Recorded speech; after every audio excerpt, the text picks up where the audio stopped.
Hi friends, welcome back to my channel Asutosh Legal Awareness. First of all, I would like to welcome you in my channel. हाँ दोस्तों, मैं हूँ advocate संतोष। आप visit कर रहे हैं हमारा ये छोटा सा चैनल को आशुतोष लीगल अवेयरनेस, जहाँ पर आपको जानकारी मिलने वाला है लीगल अवेयरनेस के बारे में। जब इस चैनल आपको कुछ बेनिफिट्स प्रोवाइड कर रहा है तो definitely you have to like, comment, subscribe, share and also hit the bell icon if you are new in my channel. So friends, let's start. Friends, यहाँ पर एक जरूर सवाल आएगा, किसी भी आम इंसान कोई भी सरकार के जो ज़मीन पर एडवर्स पोजेशन करके अपने नाम पर रिकॉर्ड बना पाएगा या नहीं। देखिए फ्रेंड्स, किसी भी ज़मीन पर, मतलब ये नहीं बात कर रहा हूँ इस वीडियो पर, कोई भी ज़मीन पर एडवर्स पोजीशन में रहने के बाद आपके नाम पर रिकॉर्ड नहीं होने वाला है। फर्स्ट जो हम बात करते हैं, आबादी योग्य अनाबादी एक ज़मीन है और अनाबादी एक ज़मीन है जिस पर आप जब पोजेशन में हैं, एडवर्स पोजेशन में हैं, उस ज़मीन पर आपका मालिकाना साब्यस्त और घोषणा कर दिया जाएगा जब tehsildar deems fit for this purposes. Friends, ये जो सरकार का ज़मीन होता है उसको प्रोटेक्शन देने के लिए सरकारी का एम्प्लॉय अपॉइंटमेंट होते हैं, चाहे तहसीलदार हो, सब कलेक्टर हो, आरडीसी एम्प्लॉय हो और बोर्ड ऑफ रेवेन्यू का ऑफिसर हो। उन पर पावर दिया गया है, उनने सरकार के जो ज़मीन है उसको रक्षण करें, उसका तदारक करें। इस कारण के लिए सरकार ने इन्हों लोगों को अपॉइंटमेंट दिया है। तो हमारा अब जो प्रश्न आएगा, क्वेश्चन माइंड में आएगा, definitely there will be any question that will be inculcated in our mind. जो किसी जगह को हम एडवर्स पोजीशन में कब्जा करके हमारा नाम को रिकॉर्ड ले पाएंगे, वो दो ज़मीन होता है, एक होता है आबादी योग्य अनाबादी और दूसरा होता है खाली अनाबादी। तो यहाँ हम चर्चा करने वाले हैं ओपीएलई एक्ट का 1972 के बारे में। ओपीएलई एक्ट जनरली इसको Orissa prevention of land acquisition act बोलते हैं, 1972 का। इसका जो गाइडलाइंस है, हाँ, उस गाइडलाइंस और जो बोलते हैं रूल्स एंड रेगुलेशन को ज़रूर हम लोग को पता होना चाहिए। जब हम कोई सरकार ज़मीन को कब्जा करने वाले हैं और कब्जा करके रखे हैं तो डेफिनेटली ये जो गाइडलाइंस के बारे में पता होना चाहिए। तो फर्स्ट, तहसीलदार जो हैं उन पर बहुत सा पावर वेस्ट करा गया है, दिया गया है। गवर्नमेंट ने तहसीलदार को बहुत सा पावर दिया है।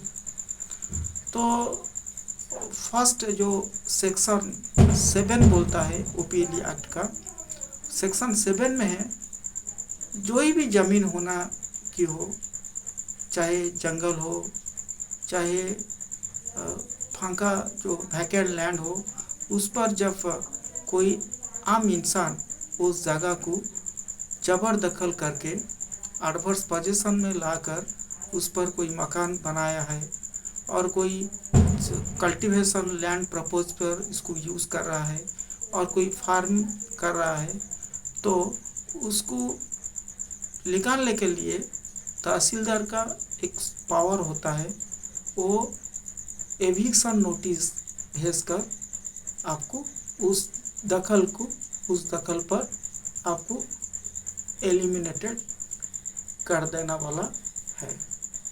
कौन? तहसीलदार उस दखल पर आपको विदा कर सकता है, बाहर कर सकता है। ओके, वो जमीन पर आपको उच्छेद अथवा वो जमीन पर आपको डिस्पजेस कर सकता है, और डिस्पजेस करने के लिए आपको एक एविक्शन नोटिस भेजता है तहसीलदार, और उसका जो प्रोसीजर है वो प्रोसीजर फुलफिल होता है। फर्स्ट नोटिस भेजेगा, बाद में एविक्शन नोटिस भी डालेगा, और जो आरआई है वो भी नोटिस भी भेज सकता है। और ऐसा भी होता है आपको कुछ पेनाल्टी भी डालता है, वही पेनाल्टी आपको देना होता है, क्योंकि आप गलत तरीके से आप सरकार के ज़मीन पर आप एडवर्स पोजीशन में हो, उस कारण के लिए आपको एक पेनाल्टी डाल सकता है। और कोई जब आम इंसान इस सेक्शन में प्रावधान है, यदि कोई भी आम इंसान जिसका अपना घर न हो, कोई लैंड न हो, तो आदिवासी हो और कोई जनरल कैटेगरी का हो और एसी अथवा एसटी हो, उसका जब पोजीशन में रहा है कोई आबादी योग्य अनाबादी लैंड और खाली अनाबादी लैंड, उस पर वो भी अप्लाई कर सकता है तहसील ऑफिस में उस जगह को प्राप्त करने के लिए। फ्रेंड्स, उस जगह को प्राप्त करने के लिए जब एप्लीकेशन आप भेजेंगे तो तहसीलदार उसको एंटरटेन करेगा, और तहसीलदार को जब लगेगा कि आपका उस जगह का जरूरी होता है, आवश्यकता होता है, उस केस में तहसीलदार आपका नाम पर रिकॉर्ड कर लेगा। ओके फ्रेंड्स, और तहसीलदार का तो बहुत सा पावर है जो सेक्शन 17 ऑफ ओपीएल एक्ट भी बताया है, स्पेशल पावर भी होता है। हाँ, हम दूसरा वीडियो में इस बारे में बताएंगे। और जो सेक्शन 1 है उस बारे में हम थोड़ा डिटेल्स आपको जानकारी देते हैं। ओपीएल एक्ट का जो सेक्शन 1 है वो लैंडलेस पर्सन किससे बोलते हैं इस बारे में जानकारी देता है।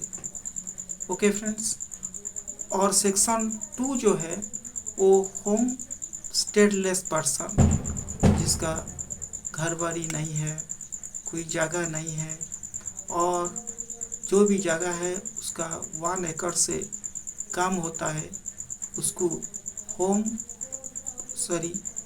हम लैंडलेस पर्सन बोल सकते हैं। और जिसका फैमिली का सोर्स ऑफ इनकम मिनिमम 60,000 से कम होता है, उसको हम लैंडलेस पर्सन बोल सकते हैं।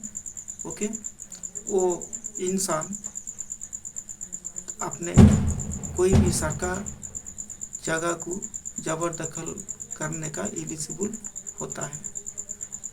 ओके, और जो सेक्शन 4 और 5 में बताया है, तहसीलदार का ये भी उसका बहुत इम्पोर्टेंट पावर है।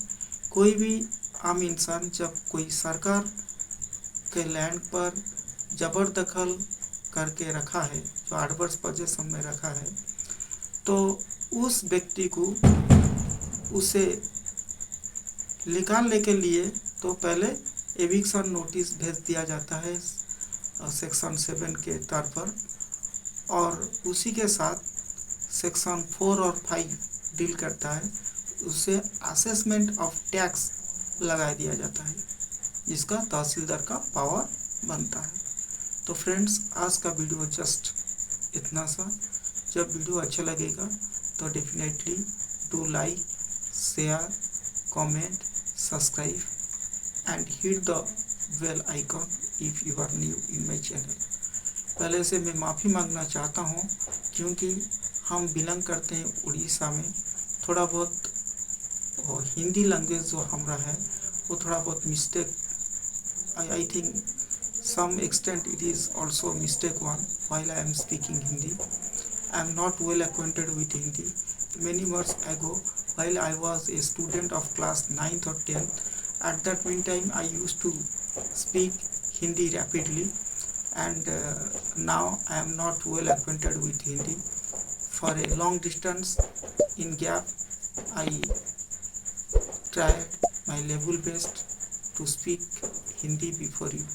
So if there will be any uh, mistake, so kindly forgive me. Rest to meet. Have a sweet day.